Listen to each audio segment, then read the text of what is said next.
Woohoo! I'm Robbie English. We got Carrie and Nelson. We are like rocking today, talking about new construction again for the second week. It was too much to fit in 1 week, right?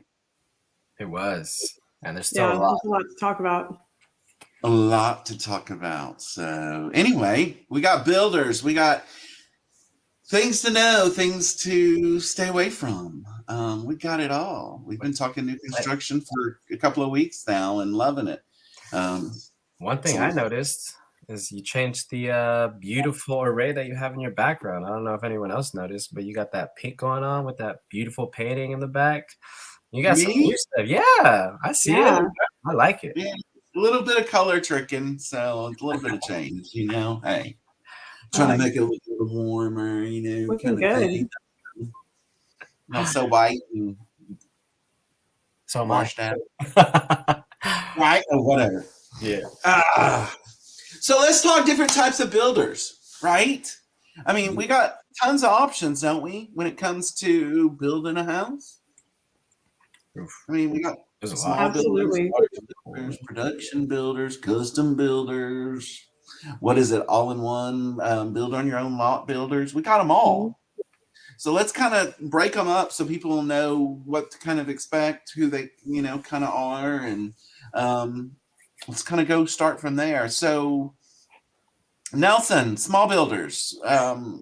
What's some of the benefits or things we need to know about a small builder? My favorite part is being part of the certified negotiation expert is that there is more room to negotiate. It is something that you can take be more advantageous for your client in this behalf. There's a lot of flexibility, I believe, in the sense that you can try to negotiate in things that you're looking for, or maybe even barter in some of these things, right? And there's you like that word? I've been using it lately. My wife has been giving me credit for that word too. I like to barter. Oh, yes! Congratulations. Nelson and Mariah got married over the weekend. We did. It was a blast. She looked beautiful. But that dress needs to go get cleaned up real fast because it was rainy and there was just walking around, trailing with the skirt in the back. What is it called? The trail? That just dirty. We need to get it cleaned ASAP. It's bad. Oh my gosh. Well, congratulations. Thank you very much. Thank you very much. But my favorite thing about being with small builders is the negotiation room. There's always a pros and cons. But there's always a high risk for also one of the cons that I think is the risk for buyers with completion, because it's something that maybe they have a specific date that they want to fall in line, and that might not happen, with a small builder, unless it's like a bigger builder that has more opportunities to get windows from somewhere else, for that kind of example. So my favorite. Big benefit. Yeah, I love negotiating, as you know. It's one of my key strong points, and so it's something that I like to do for a lot of my clients. Yeah. Carrie, what about a little bit of larger builder? Larger builders, yeah. So when you go with a larger builder, you're probably going to have a little bit less room for negotiation because that builder is going to be working with tighter profit margins across all of their builds. And you might find that you have less options and less personalization available to you during your build. Advantages, you have a little bit lower risk as far as completion time goes, because those larger builders will often have access to more resources, more suppliers. So you're a little bit less likely to kind of get caught up in some of that supply chain stuff that we've been seeing a lot of people be affected by. It can still happen, but there's less possibility if you go with the larger builder. Good point. Yeah, a lot of people know these as like a regional builder, where you'll see them in one area, but not all over the U.S. or across the state. But then what most people have the most experience with is a production builder, one of those large home builders that, I don't know, they kind of seem to dominate the market, don't they? Yeah. Let me ask you, what's one of your favorite production builders? Hey. Ooh, I don't know. I like trees. Sometimes I like MI homes, but not always. I have some that I don't like. Oh yeah. We all do. I'm not a big fan of some KB or some Lennar, Mhm. but DR Horton I like. Yeah. I kind of stay.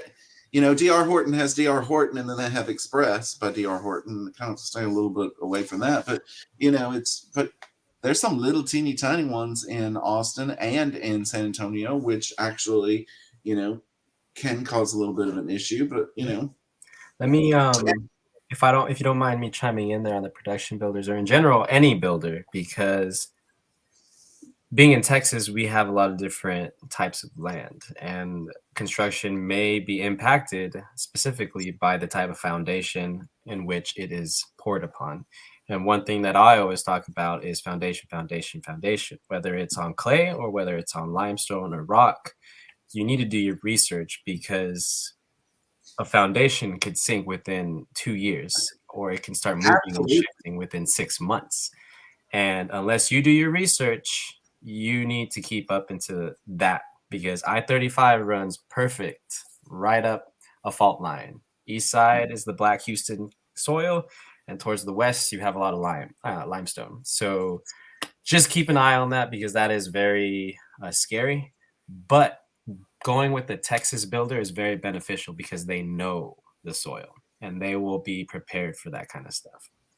Yeah, because there tend to be, between Austin and San Antonio, a little bit more play in the foundations on the east side of 35 than on the west. Yep. And just kind of seems to just run with that fault line issue. But everybody in Texas should be concerned with foundation issues and making sure that they keep that foundation watered. And we call them foundation plants, where we put plants around the foundation, not to make it pretty, but to make you work, so that you water those foundations, so you keep the water going around the foundation, and give it less likely that it's gonna really stress out with that dirt.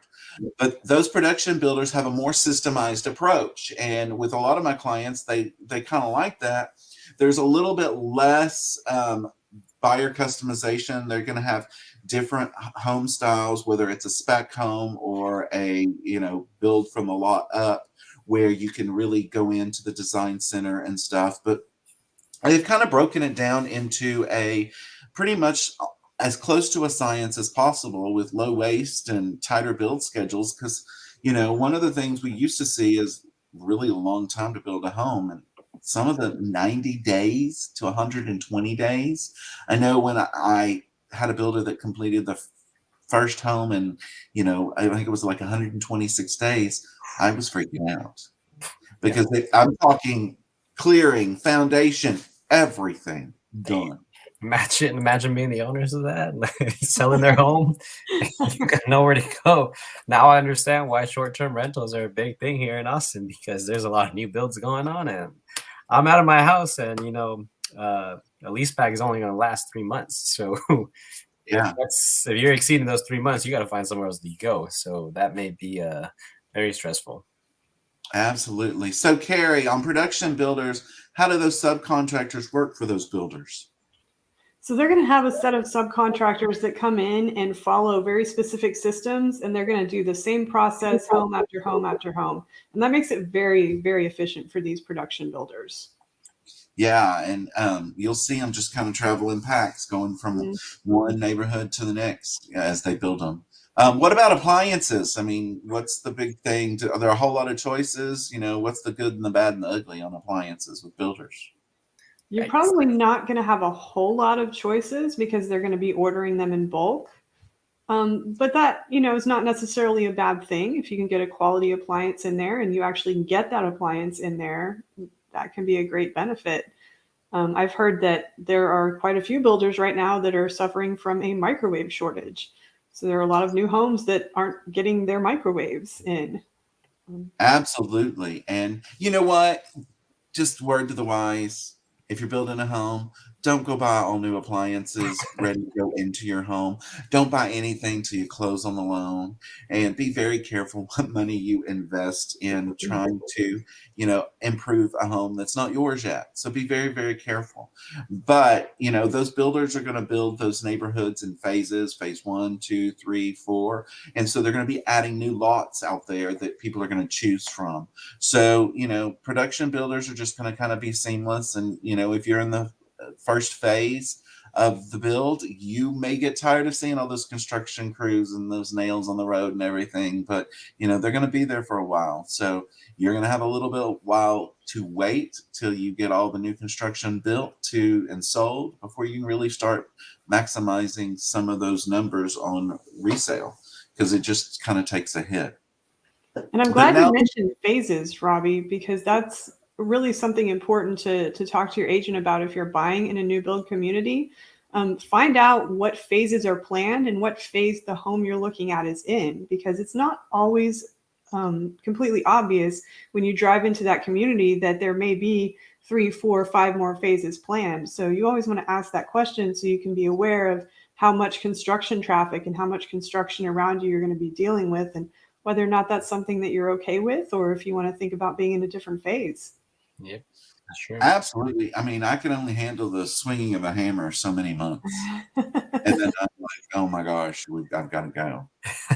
But yeah. Okay. So Nelson, what about those Uber custom built home builders out there that you like doing?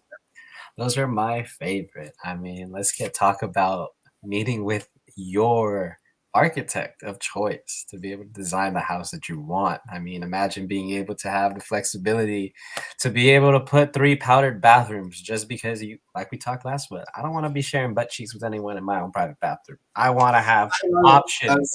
I need options for my guests, and having the flexibility to be able to meet with an architect to design that. Obviously, there'll be limitations depending on the type of land you have, in the plot, because you'll be restricted. But an architect, that's their job. They're there to help you, not knowing how to deal with it to getting it on paper and getting executed. There are always some cons, right? Because one of them would be, I mean, if you got the money for it, do it, right? But it can be very costly. It's something that is not gonna, typically cost around the production home phase, right? It's gonna be a lot more expensive. The building time, sorry, could be a lot longer as well, because now you're an individual. I say as a project manager, right, you have to go get permits and things like that. That might take longer for you because the demand is so high elsewhere, and your permit might be taking a lot longer than a production who has 1,500 homes, being built this year. So that's a disadvantage. But the other advantage, with not everybody being able to have a custom home, what are your clients? So do they like it more? I would think that my clients would love a custom home more, right? I would love a custom home. Shoot, get me out of this house. Put me in a custom home. I want an elevator in my house. I don't want stairs. Elevator. Right? Right. Do they have more control? They do. They have way more control. Buyers are pretty much the jefe, as I like to say, because they can do what they want. Granted, there's got to be limitations. You can't be having no dungeon underneath your basement. That's going to be in a whole other story. There might be some problems there. But if they want it and the architect can do it and it's possible, then they'll tell you yes or no. Got to have that money, though, right? Oh, yeah. It's expensive. But it's worth it in the long run. I also see a downside to this also as being depending on your taste, right? Because your taste is subjective to someone else's resale, right? Someone might not want to have 3 powdered bathrooms. Say that again. Is the resale. That's very crucial. No, your tastes are subject to what? Yeah, everyone's taste is subjective to someone else's. I may like hot pink and I want to paint, or purple, for example. As you can see, my favorite color is purple, right? But someone might not like purple, right? And if they're coming into my house, that's a subjective option. And also a custom home is subjected to the person who's building it. It might be a little bit more difficult to sell, but it can and will possibly sell, right? Absolutely. And that's what I know when we're looking at resale homes all the time. I'm always telling clients, just try and find the 80% perfect. It's going to be up to you to get that purple out and take it home that next 20%. Yeah. But what if I own my own land or my own lot, out on 281 or, 1604, even 35, Carrie, and I want to build, a home on there. Do I have an option without going, with Nelson's Uber, expensive, uncommon builder or something? Yeah, so you can totally go with a build on your own lot builder. And this is where you're going to hire a builder to build either a custom or a semi-custom home on the lot that you have. And these will typically be a little bit less expensive than the fully custom home. So they might have, a range of different floor plans that you can choose from. And then they come in and, of course, match that with your lot and see how it would fit on the lot. But that can be a really great option for a lot of people that have either an existing empty lot or they have something they want to tear down and build again from the ground up. Do you have an example, maybe a name of one that, you kind of like some floor plans from? I think David Weekley has some really nice ones that I've seen. Yeah. I mean, they're growing in popularity. There's even in Austin, there's a bunch of people that even own or have bought homes in central Austin, and they're wrecking them and taking them out and calling Weekly, come in and put in a custom build right there in Hyde Park, which is kind of an interesting thing. And some of those builders actually have those complete packages, so they take care of the financing, everything. You go in, you do the price, and Weekly's able to just bring it all in and do it under one thing, which does make it easier. And I kind of like ease because there's so much stress with building a home. I think I talked about last week some of the stress my parents had with, even with the architect and the skylights being in the wrong place and switched and stuff. And that's one of the crazy things that happens out there. But as you're going in and you're building and you have some design aesthetic requirements, builders have what are called change orders available, and they use these change orders to do upgrades or updates or changes in the build. And they also have the wonderful design studio. And design studio is fun, but it can also get you too. So Nelson, what's a change order? Well, a change order can be anything specific as like adding in specific items, removing items, changing designs, things like that. They will slow down a lot of the progress. And let's just say if you have a 120-day game plan, it might be slower now because you've put in a change order. And that can be problematic if you have set closings for your house that you're living at. You try to make arrangements with the movers to move into your home. That can be problematic. And that's not one of my greatest things. I always tell my clients, go into this contract knowing what you want. Don't wait till the last minute to go over things and make the decision spontaneously, as it can cost money and it can set you back a few days. Yeah, as simple as a custom door or changing where, an orientation. Oh my gosh, the thing that just frustrated me is ceiling fan, the wiring not going for 2 wires and not being able to tear it all in because they've now stapled it to the, to the stud right there, the joist. Right. I'm like, you have to tear out the sheetrock to run another one. So I can understand why they get a little bit more expensive, but is it easy to do a change order, or do they just kind of jump in and, what's the process? Everybody have to agree, or is there money? First of all, there's money. Like, it's going to cost. It's going to can cost a lot or it costs a little, depending on the time, right? The time is always irreplaceable. Therefore, it's going to cost something. Both parties need to be signed off. There needs to be obviously something written prior to getting something changed, and then there needs to be a signature from both sides. And everything could be pre-negotiated. Pre-negotiated. Sorry, Robbie, I'm just all tongue twisted. I'm exhausted. Like, that wedding got me good. But how are we getting you during your honeymoon? This is amazing. It's like, I'm so sorry. My wife is not upset. Don't worry. We both came to a mutual agreement, and it's in writing that we will have a honeymoon in the fall. So it's not right now, but it's coming. And so gotcha. She's happy, but yeah, we negotiated, and that's something that needs to be done on a change order, right? It can be pre-negotiated.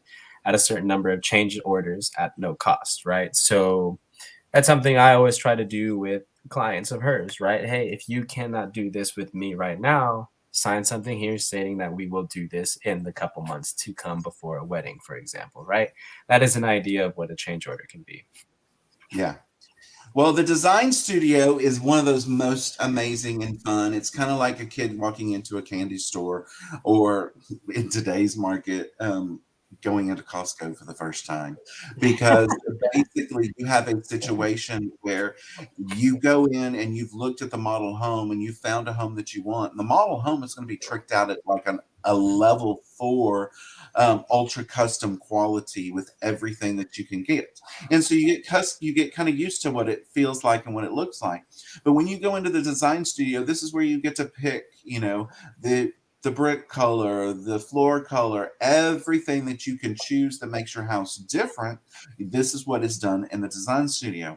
And at Uncommon, we like to go with our clients to the design studio specifically for the fact that at the end of the day, and the excitement is all gone because you've now decided all this, it sets in how much it's going to all cost. I like And we going for the want to make treats. sure.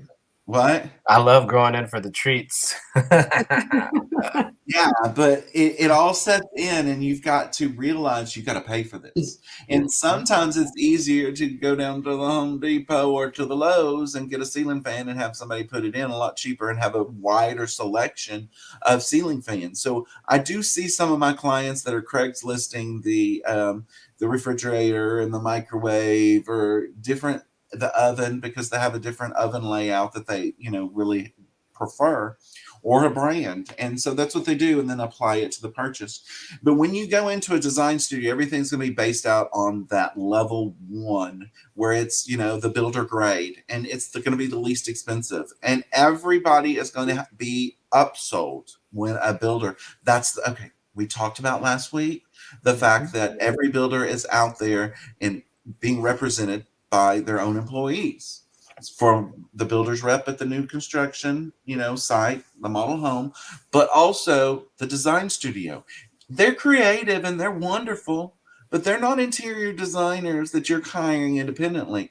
They work for the builder. So their job is to upsell you. So remember, there are a couple of levels that you can choose from, and level 2 is quality, and level 3 products are of a custom quality.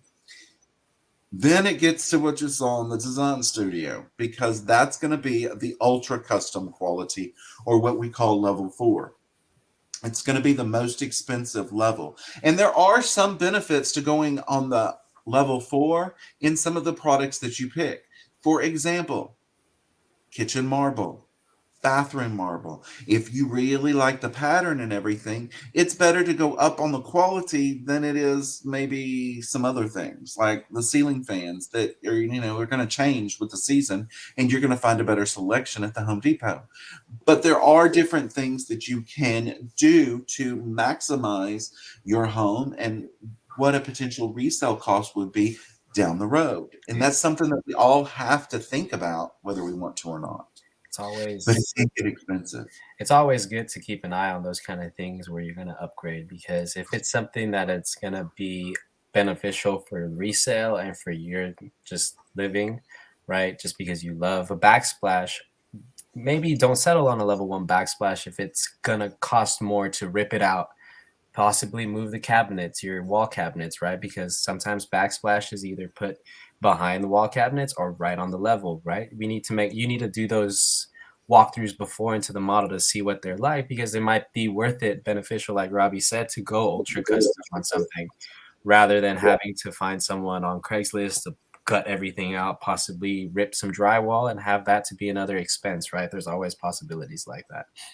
Absolutely. And I've been to a number of design studio visits where I'm working with a husband and wife, and they end up in an argument or a fight or upset because she's trying to help to hold the prices down, and he's wanting her to get, hey, John, the home that she wants. So things to, kind of get expensive. But what about the builder staff? Carrie, what happens? How do they fit into the whole scheme of things? So they're gonna be working in groups, and they're gonna complete the progress in stages. Yeah. So a lot of things will take on another level after you've gone to the design studio, because then they can really get down and they can order the brick and make sure that the brick is added to that allotment of brick, because wood for a while got really expensive, so we saw some construction costs going up, and then there was a shortage of brick of all things. So there's a lot of stuff out there, but we've got to make sure that we understand that the home still has to meet city inspections, right? As it's going through. But let's kick in and talk about something more fun than the ebbs and flows of the design studio. Let's kick in and Nelson, you said kick it, so kick it is on my head. Let's talk about what are some of the phases that are going on and building, so that everybody understands what's to expect. So what might be a great first place to start? Well, obviously, it's going to have to be your home placement and your lot design, right? You're going to want to go through and possibly drive around the community many times to find the one that you are going to want. If it's going to be a lot on a corner near a pond, facing a greenbelt, those are going to possibly face or be up to a premium cost, right? That's something you're going to want to talk to the sales rep of the community, right? There's going to be types of slopes. You're going to want to know the grade of the land. Does it need to be cured before being packed? Are there soil treatments for pests, septic, or sewer lines? Those are things you're going to want to definitely get into phase one before you go and make a decision and putting your foundation on, right? And Absolutely. I definitely started the next topic because that is one of my favorites, as you heard me talk before about foundation. That's definitely key to know where you're going to want to go. Maybe you want to be on top of a hill, right? You want to see down, and if it's going to take an extra 2 months to wait for that lot to be up in the phase, you might want to have to do your research before and ask. Absolutely. The foundation, depending on where you're building, there's pier and beam, and there's foundation, which, Carrie, tell us the difference between those two major types of foundation work. I mean, we've got different options. You can either do a slab or you can do a pier and beam, depending on how your home is designed. And then with a slab, you're going to be laying down concrete. You're going to put, of course, you're going to create like a form for the concrete, and then you're going to install plumbing lines and anything else that needs to go in the floor. And then after you do those, you're going to bring the trucks in and pour the concrete within that frame that you've created, cover up all your plumbing lines and your other in-floor work. If you're doing pier and beam, of course, you're going to put down the footings first, and then you're going to build up from there and kind of create those systems from there.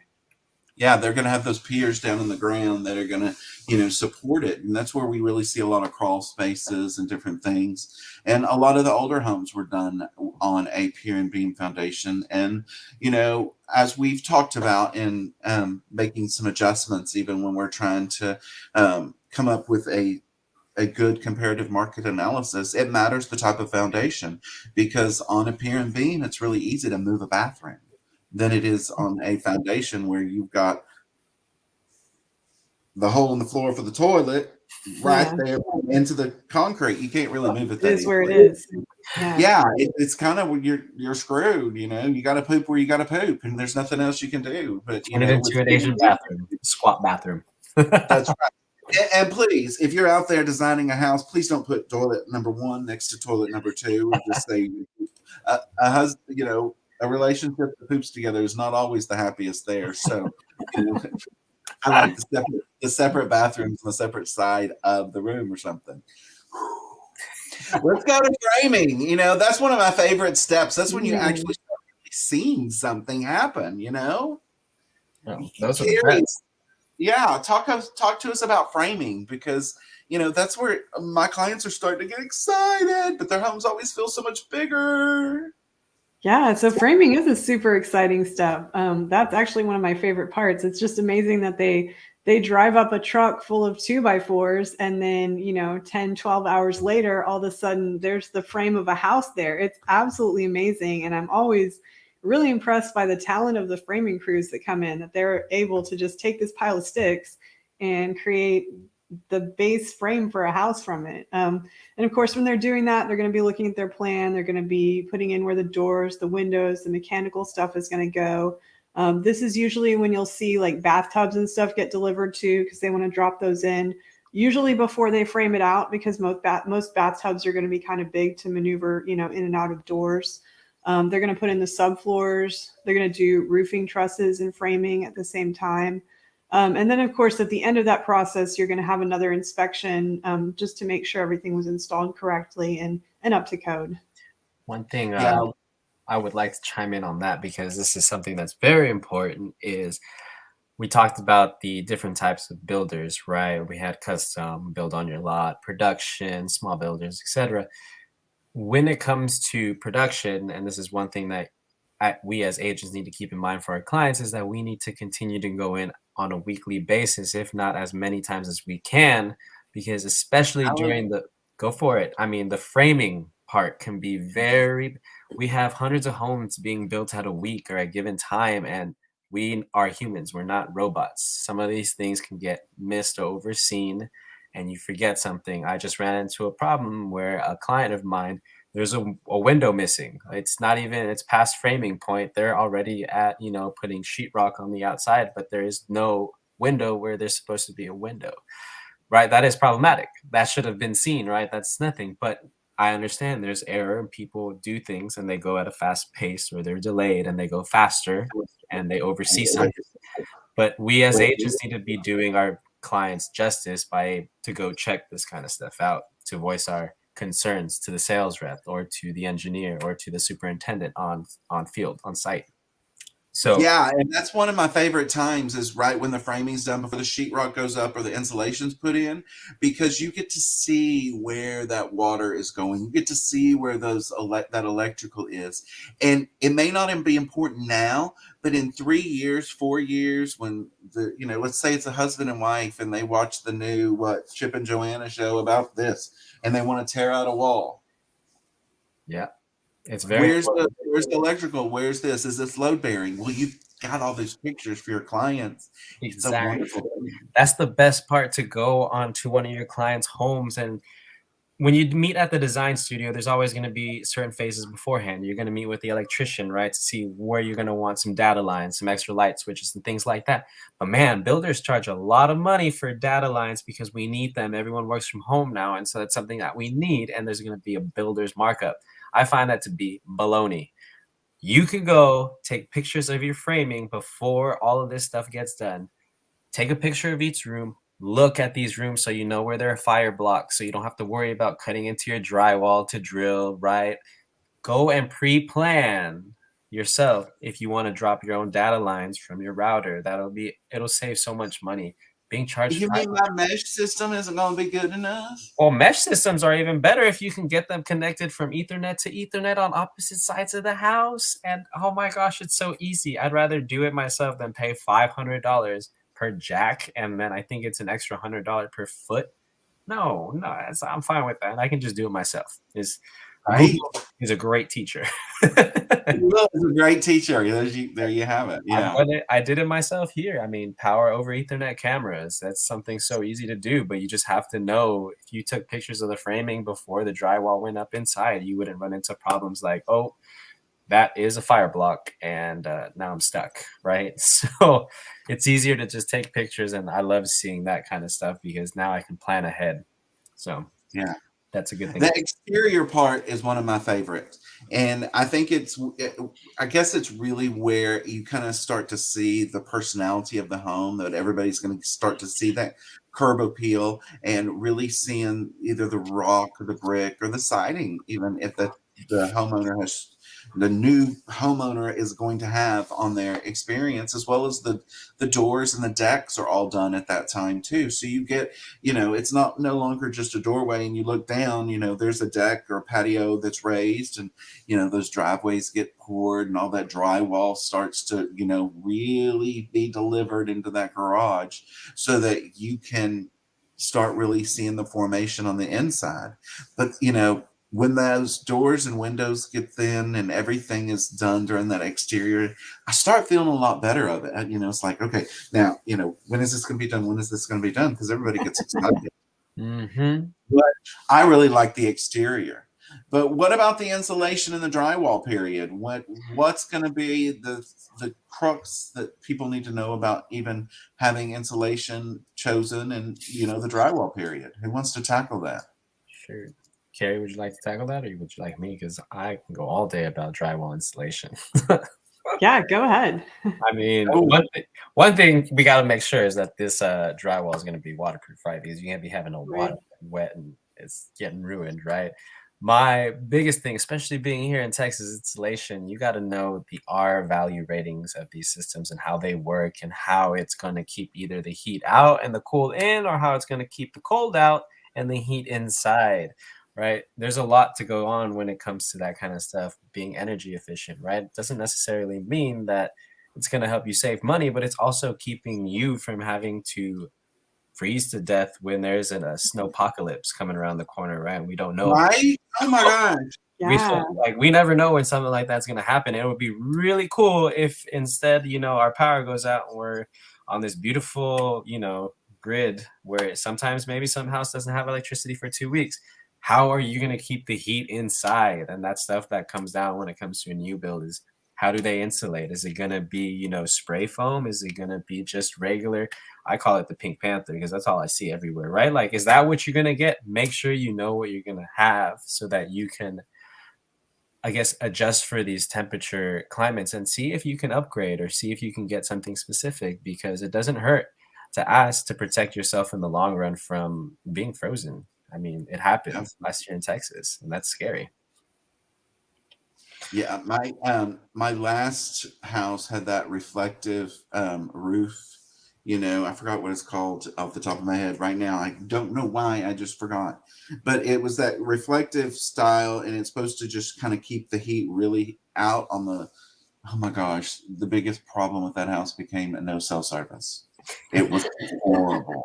It was so frustrating, and I just know, no, not for me anymore. But how's that insulation installed, Nelson? Oh, it can be anything. Sometimes it'll be sprayed. It can be nailed to the framing or not. It can be taped and float. There's texture. There's a lot of different types. You should have an agent that can educate you on these kind of things, and that agent should be asking the sales rep or the engineer or the superintendent on site, hey, what do you guys use? Or while they walk around, they should be able to catch their eye and see how that house is being done, how the other house is being done, and be able to at least give you an idea of how it may be done, but verify with the rep, because each builder has different types and what they do differently. Yeah, good point. Carrie, what comes next? What phase comes next in the new build, typically? Yeah, so next is going to be plumbing, mechanicals, and trim, which is kind of a lot to coordinate at one time. So you hope that you have a really good project coordinator working on your house. That's going to involve everything from the cabinetry and counters being installed. The plumbing fixtures are going to be attached. The electrical items are going to be installed. The electrical wiring, any of that still needs to be completed. The appliances and mechanicals are going to be installed. So that's like your HVAC system and other appliances. Then they're going to move on to baseboard and flooring. And then finally, the last part of that is going to be painting or any wallpaper or anything that you have. So yeah, it's a lot. It's a lot at one time. And all those subcontractors have to be coordinated because it has to go in a certain order. You can't do certain things before you do certain other things. So that's where it's really important to at least try to find a builder that has good project coordinators working with them. Yeah, and really knowing what's supposed to happen. And if they've made a lot of deviation to the plan, did it translate to the crews? because Right. it's easy to catch it in the beginning when they're starting to put in the staircase than having to rip it out and do it later. Yeah. I mean, remember, these sales agents are overseeing multiple sites, and you can tell them one day and they might forget to tell the certain superintendent on site or the builder or the construction crew on site. So you need to be on top of your thing consistent until you get a verification of something being changed or redone or missing, right? Because you don't want to walk into a house that's missing a window where it's supposed to be. No, you don't. You do Well, not. that would suck. Totally suck. Lot grade, fencing, and landscaping is the next phase, and that's where everything really starts to take a shape. And you're getting closer to be able to close on it. Nelson, run us through what happens in that lot grading and really getting ready for the fencing and everything. Well, typically what would happen is we know during production time there's going to be trash everywhere. Trash is one thing. You can't move into a house where there's nails sticking out of the grass, right? The grade, in order for the lot to be graded by final time, the trash needs to be picked up, it needs to be cleaned, it needs to be ready, right? Then they'll end up to install the fence. Fence is one thing. If you've opted for a fence, right? Some builders, you don't have to have a fence. If you're going to be in a 55 and up, for example, they all don't require fences. Some may have privacy fences where there's a green belt to keep the animals from coming in. You may also be able to get an iron fence rather than a 6-foot fence, right? It depends. You need to ask these kind of questions to the builders. Irrigation system is ready to be placed down. If you get one from the builder, some offer them, at the time of purchase, or some you have to pay extra at the design studio. And I learned that can be very expensive to install sprinklers. But this is what Robbie was saying. Some things are more cost effective buying it now than doing it later. And getting an irrigation system done later is more expensive than getting it through the builder. I can't say that's for certain, but you need to do your research because it is, from my experience, very costly to have a sprinkler system installed in a 1/4 acre lot where there are a lot of trees. They can get very pricey at that point.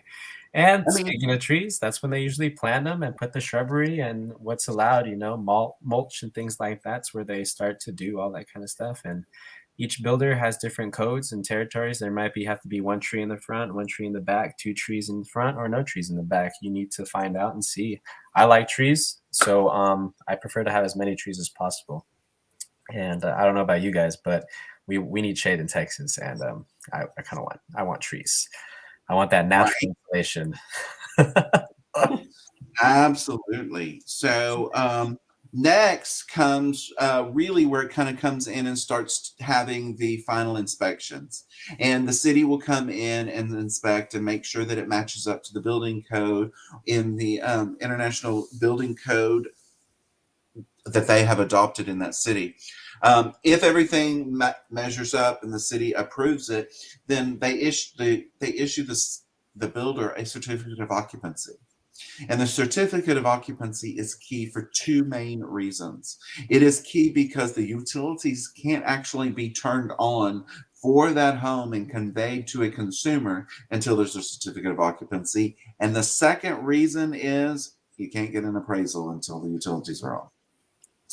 Huge, huge, huge. Now, these inspections that we're talking about are the city inspections. And all along through the different phases, the builder has done inspections. But please understand from the bottom of my pea-picking heart that you need to know that an independent third-party inspection is going to be key for you. All new home builds are built by humans. And none of us are perfect, right? So things happen, and you need to get somebody who knows more than everybody out there, who can go out there and inspect it before you even go to the, your final inspection, so that you know what needs to be fixed, what stay, and that can be lengthy because you want them to check everything. But after these final inspections and everything happen, Carrie and Nelson, where do we go next? Yeah, I like it. That's the one thing I look forward to, seeing how fast the house got built, is going through that walkthrough. Carrie, I know you like doing them walks too, because that's Yes. a fun time. Yes. Those Yeah, are me Yeah, too. tell them what a walkthrough is. What do we mean by a walkthrough? well, a walkthrough will be essentially there'll be multiple walkthroughs that you're gonna do, right? And I would like to have multiple ones if I can, because you're gonna see sometimes that an outlet is not placed correctly, that it actually is shifted a little bit more to the right, and you can see some of the electrical wiring come out, maybe, or that would be really bad, right? Because that wouldn't even pass inspection. But we're like Robbie said, we're all humans, and some things like that. You're moving into this house and you're paying a lot of money for it. You need to have this house done that seems fit for you. And this is why getting to know your client is so important, because I'm another pair of eyes going through these walkthroughs. It's best to have someone else with you or multiple people with you, but they need to be on the contract, or it needs to be the name that is on the contract, or else they won't let anyone with them. But Yeah. the realtor can go with you, and that is best to see things like, hey, this window is actually cracked at the bottom corner, right? That needs to be replaced or fixed. This door has severe hinge problems on the top hinge, right? There's 3 screws missing.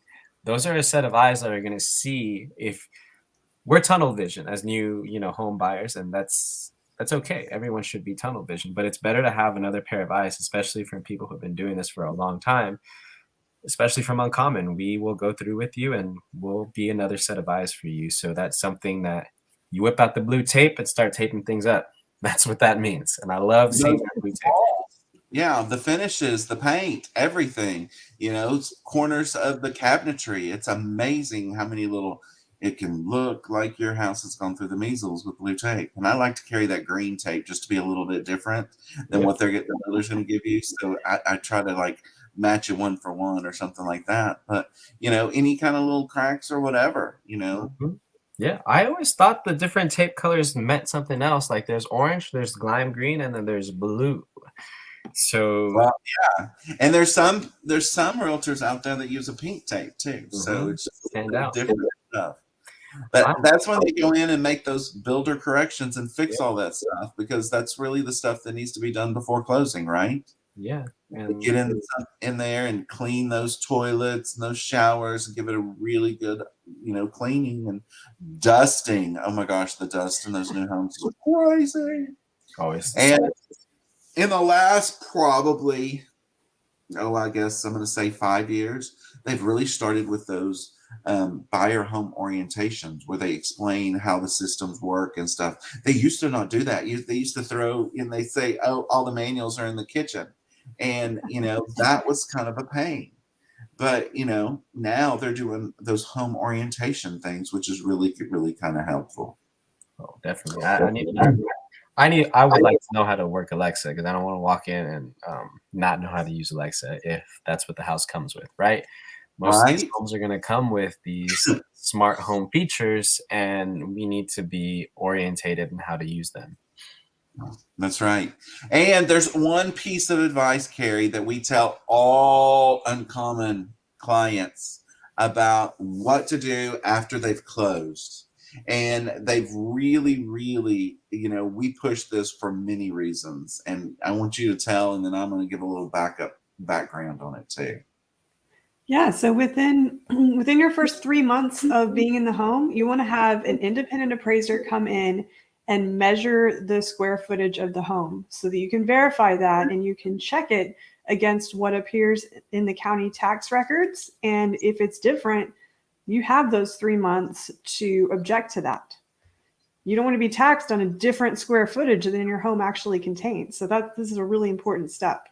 Yep. Huge step. I've actually had clients that were paying for 10 years this square footage that was a significant difference than their actual square footage, and they wanted to go back to the county and get their money back, and that ain't going to happen at all. Any way, shape, fashion, or form, the county's not giving you your money back on nothing. So you want to make sure. Look at what the builder says, because they're going to give you a spec of what that home's square footage is going to be. And I really wish they would say an estimate instead of the square footage, because it's not always the same. Yeah, And definitely. we do have those kind of issues. Could y'all think of, oh my gosh, anything that we've left out? I mean, we've spent 2 weeks on 2 top 5s and kind of really getting people acclimated. And I know Nelson's been really wanting to do new construction since the show started, but can y'all think of anything that we've kind of left out? That's putting us on the spot, Robbie. I mean, like, what about other than having a party and getting drunk with your client or something? I mean, you know, y'all talk about it all. I like always bringing up with my clients that you're like you said, you're going to move into a home and you're going to get a letter from the tax appraisal. And Texas is a non-disclosure state. We are not allowed to know what a house was paid for, right? But price does not always equate value. Why am I going to start paying on a house that is up here when it should be down here, right? My taxes are going to be a lot more savings down here than being up here because we know every year it's going to go up, up, up, up. Wait, Nelson, did you just say I don't have to fill out that survey that they sent me that asked me how much I paid for the house? Yeah, you don't have to fill that out, but you should have an agent like us to be able to help you through that process because we can give you a good report that you can demonstrate to the appraisal district to get your taxes where they should be at. Wow. It's kind of a big deal there. It is. And yeah, the thing is like if you have 10 homes and only one person does that and it actually works for that person's favor, it actually doesn't do much because the other 9 homes collectively are still being priced up here and the value of all the others are going to still be up there where then the one person who actually did his research or her research is down here.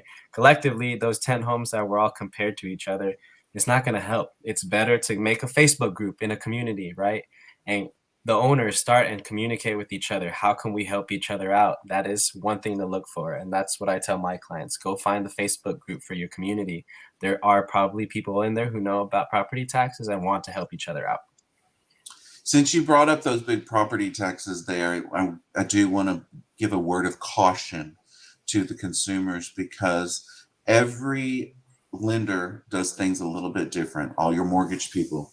But one of the things that you need to make sure if you're building a new home is to ask them, are the taxes in your payment going to be based off of the improved value or the unimproved value, like the land value before the house was done?